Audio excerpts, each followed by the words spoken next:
Hello everyone, this is Sneakers Corner again, and in today's video what I'd like to focus on is some evidence for the idea that the Quran was originally, whether we consider it in one document or in fragmentary form, was originally written in Syriac. Okay, so to begin with, we'll just look at some evidence before we look at some examples from the Quran. Okay. So on front of you, you can see a map of the Middle East. The land which is contained within the red boundary is the region in which Syriac, or otherwise known as Syro-Aramaic, was spoken in the 1st century AD. The region, or regions really, contained within the blue lines is where Syriac was spoken in 1000 AD. So you can see a big decline in the spoken language of Syriac. It's actually much more dramatic than that, really, because from the beginning of the 7th century, 600, Syriac was still spoken in that red region. Also, for another 150 years, the decline didn't happen all that dramatically, but definitely in the last 200 years, from 800 to 1000, it massively declined as Arabic took over in those areas. Alright, so I want to refer first of all to Stephen J. Shoemaker's book, The Death of a Prophet, first of all. In his book, he looks at 11 early non-Islamic sources for Muhammad's life, and these indicate that he died much later than 632, at least 4 to 5 years later, and he was involved in an invasion of Palestine with his army, which is not found in Islamic sources, at least not late Islamic sources, which have him dying before they go into Palestine.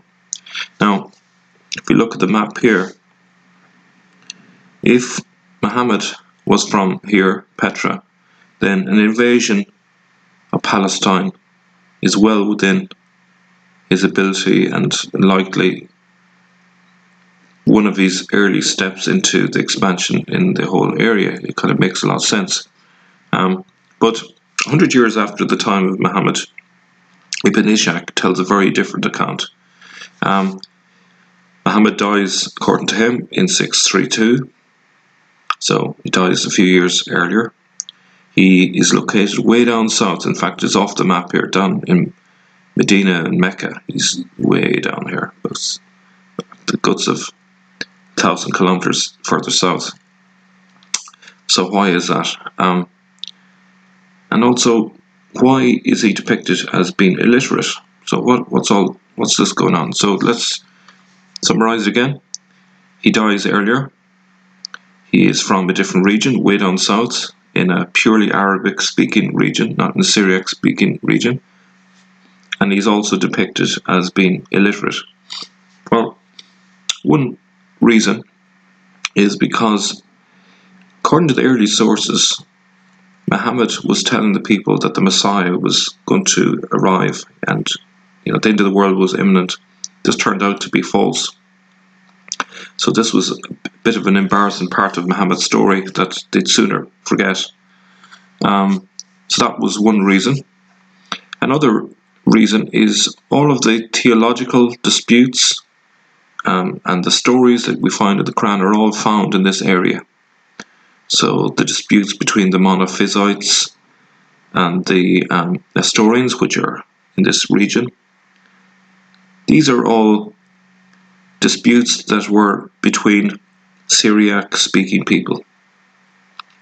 The Jewish stories, the Christian stories, the heretical stories, the Zoroastrian stories, these are all from a Syriac-speaking region. But if we have Muhammad way down south, that removes that problem.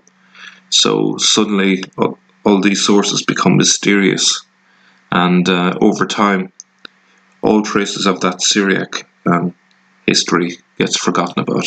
So that's that. So I want to give you just two quick examples of where we can see Syriac being the origin of passages in the Quran.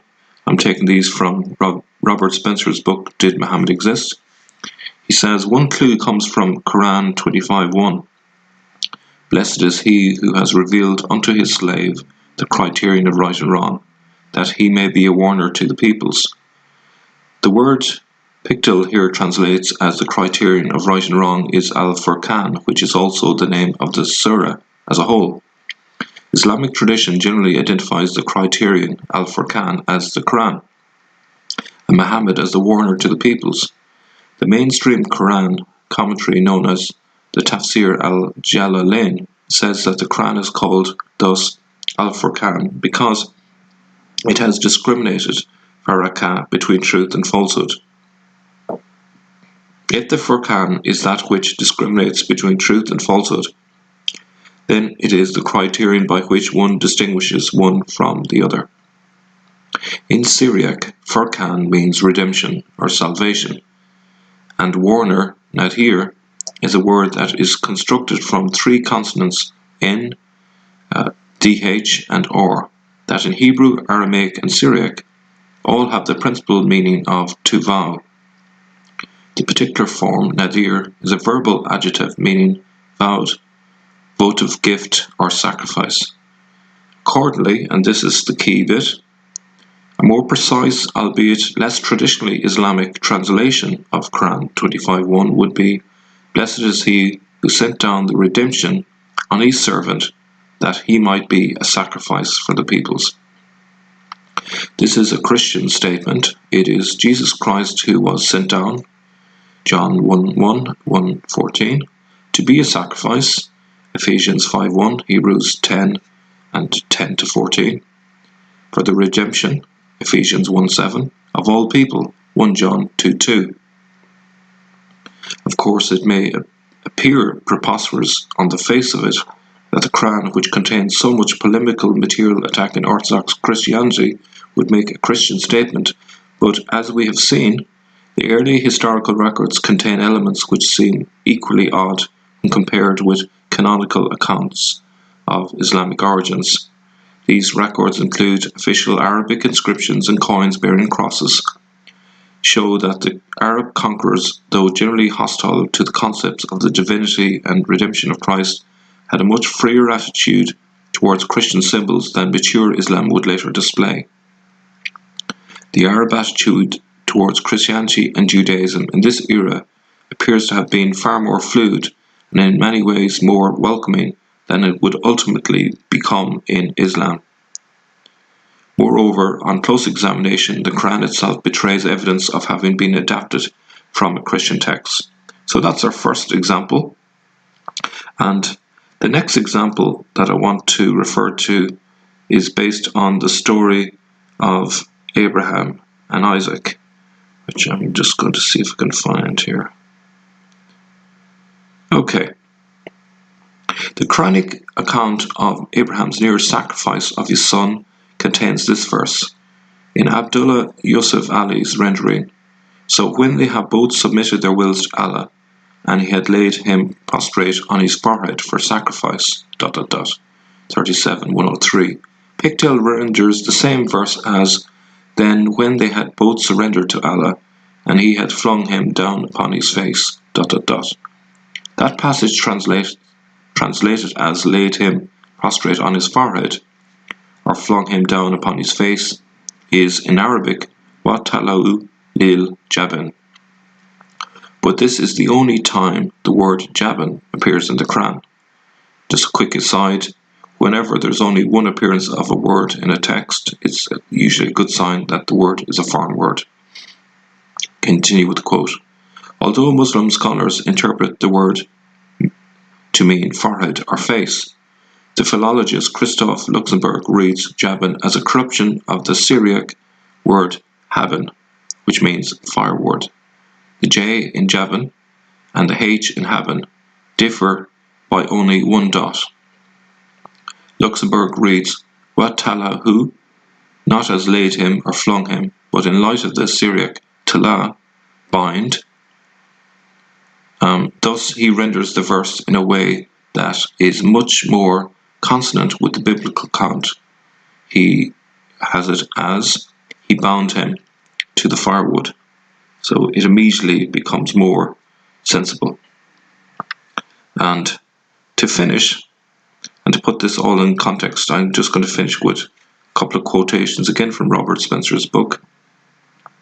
He says, the German philologist Gunter Lulling posits that the text of the Quran, as transmitted by Muslim orthodoxy, contains hidden behind it as a ground layer and considerably scattered throughout it, together about 1/3 of the whole Quran text, an originally pre-Islamic Christian text.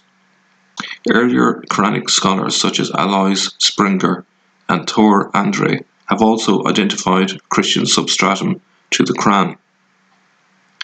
So our study goes on. I think that makes a lot of sense, and we end our video today. So have a good day and see you soon.